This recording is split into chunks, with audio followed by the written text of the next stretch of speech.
Welcome to another Apollo Papyrus episode. I am Aaron Apollo Camp.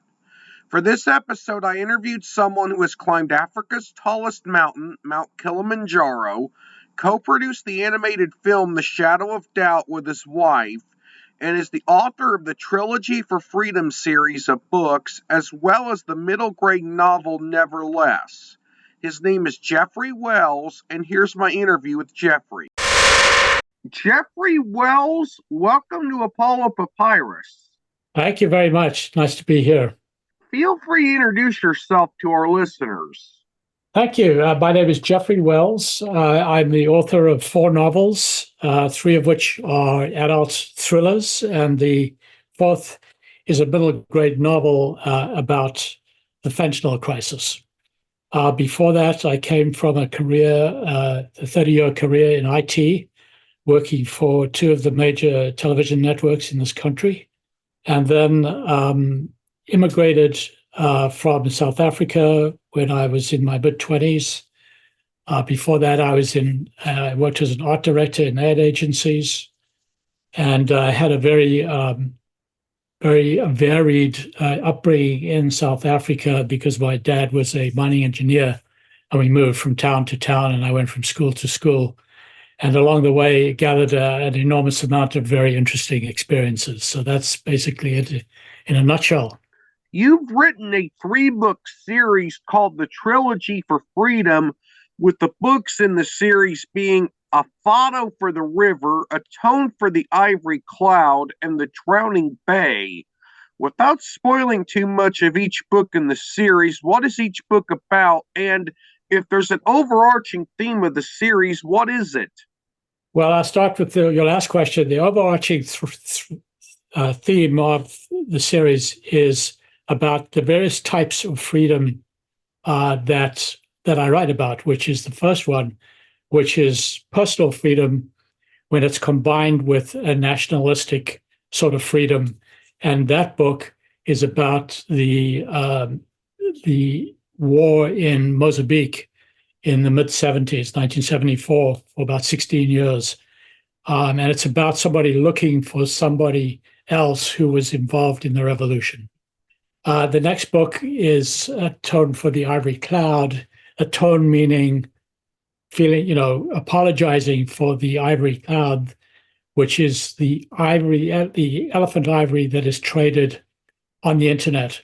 And the book discusses our liability and our guilt, being the Western world, on how we were complicit in and are still complicit in the ivory trade, in the sense that ivory imports into this country are still happening. People play pianos from way back then that they had no idea that for every keyboard, an elephant had died because they were ivory keys. And the third book is about the eelgrass and global warming. It's an ecological thriller where an ex-con who's out on release on parole helps a young refugee boy look for his activist mother, who is protesting the development of the wetlands into housing development. So those are the three novels. What does freedom mean to you? If freedom means the ability to be empowered to live a life unencumbered by, artificial restraints, notwithstanding the fact that I recognize there has to be such a thing as governance. I also think that we as citizens should be free to exercise our will to do and to live where we want, and to be tolerant of our neighbors without being influenced by anyone. So it's a laissez-faire sort of existence that I think eventually amounts to a free life. You've written the first book in the Pablo and Mindy Mysteries series, which is a middle grade novel series, and the first book in that series is titled Nevertheless. Without spoiling too much about Nevertheless and the series that it's in, what is Nevertheless about, and what will the next book in the series be about? Right. So, Nevertheless is a middle grade novel. It's a story of two kids who find a tunnel from an old grist mill, and they discover that drugs, particularly opioids, are being smuggled through the tunnel. And Mindy's father is, as a result of an accident, an opioid addict. And she's very worried about it. And now she sees these drugs being smuggled through the tunnel. And Pablo's dad is one step away from being deported back to Mexico. He's a dreamer kid.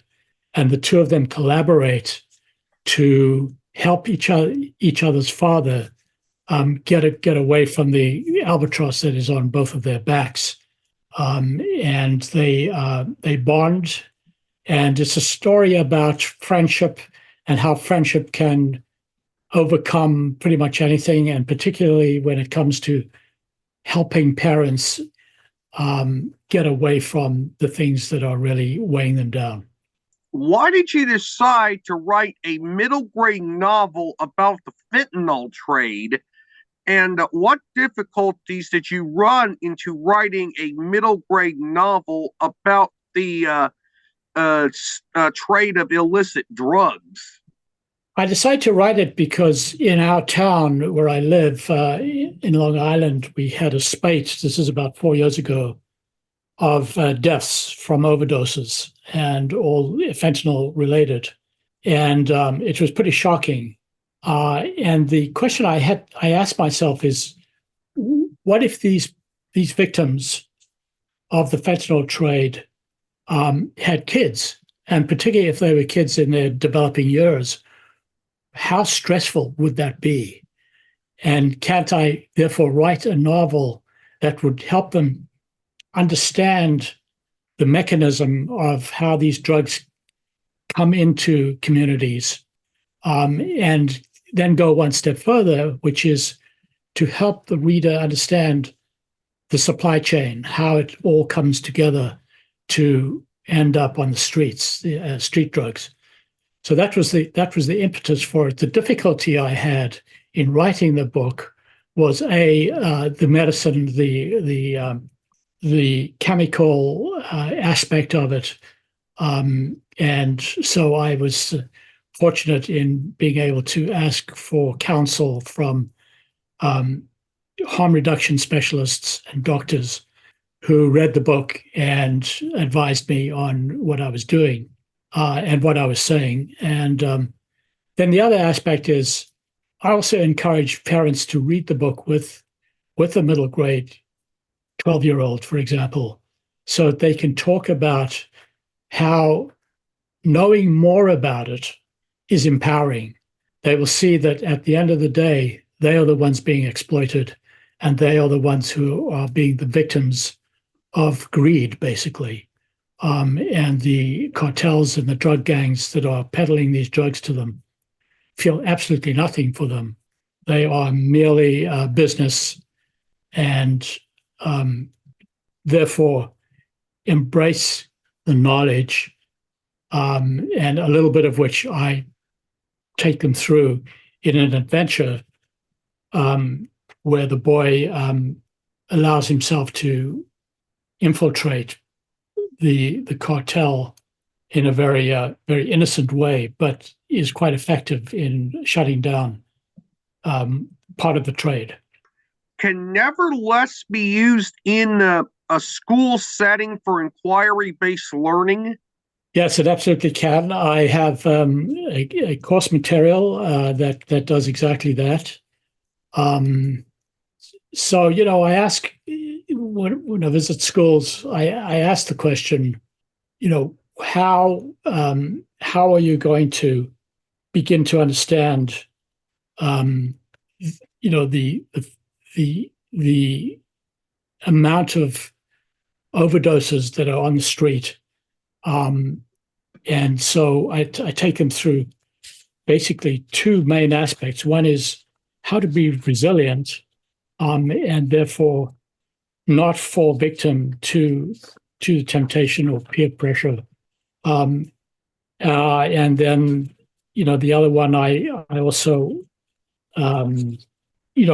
feed them questions that have to do with vocabulary, and a lot of them ask questions such as how do you write a book and that sort of thing.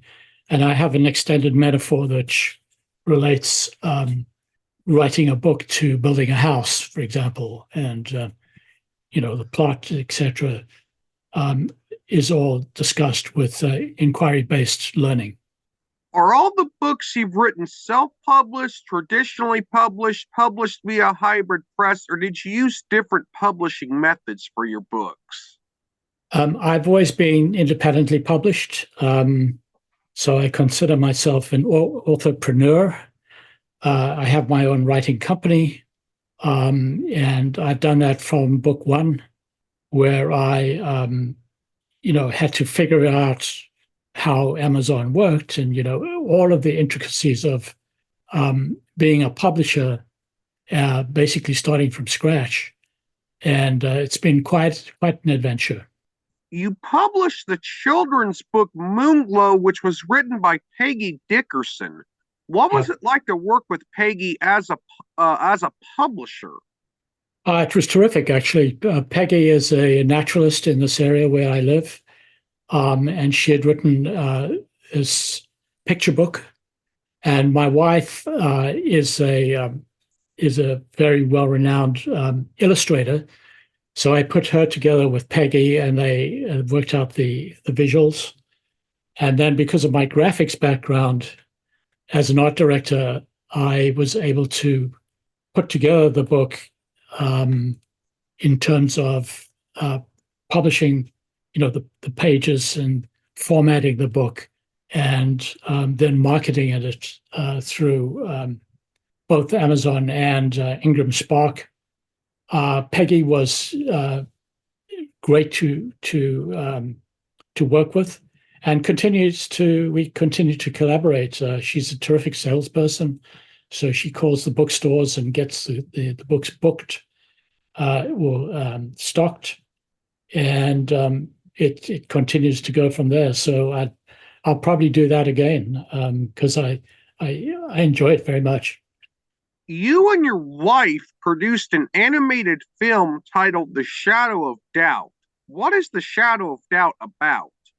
It's about the insecurity that aging artists experience, and in this case, a jazz singer. And so it's about a jazz singer who goes back to the Paris club where she got her first break. And she encounters the shadow of doubt, which is a ghost in the mirror. It's her face that turns into the ghost in the mirror.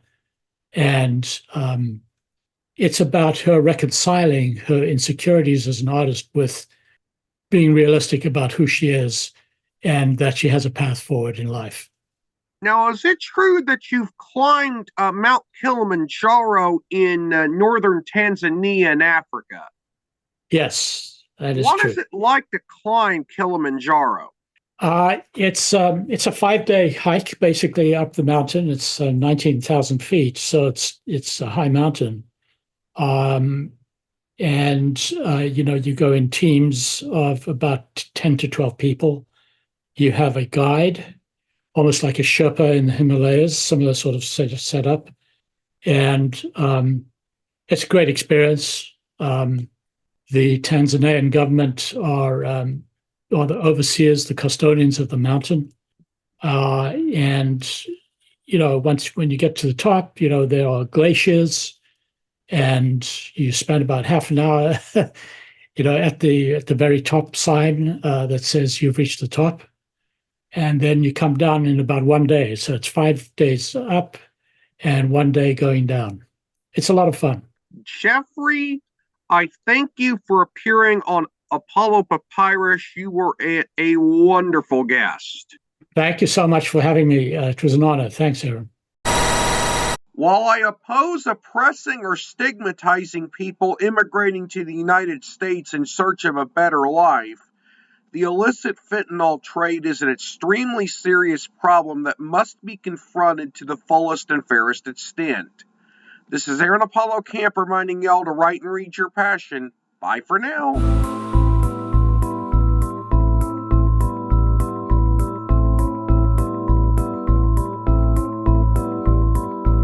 Remember to subscribe to the Apollo Papyrus YouTube channel at www.youtube.com/@ApolloPapyrus and the Apollo Papyrus Substack newsletter at apollopapyrus.substack.com. Y'all can visit the Apollo Papyrus website at campaaronapollo.wixsite.com/Apollo Papyrus and follow Apollo Papyrus on Threads, Instagram, Facebook, and Tumblr at Apollo Papyrus. Copyright 2024, Aaron Apollo Camp, all rights reserved. This podcast episode is intended for the private listening of our audience. Any reuse or retransmission of this episode without the express written consent of the podcast host is prohibited, except under fair use guidelines. Royalty-free music and sound effects obtained from https://www.zapsplat.com.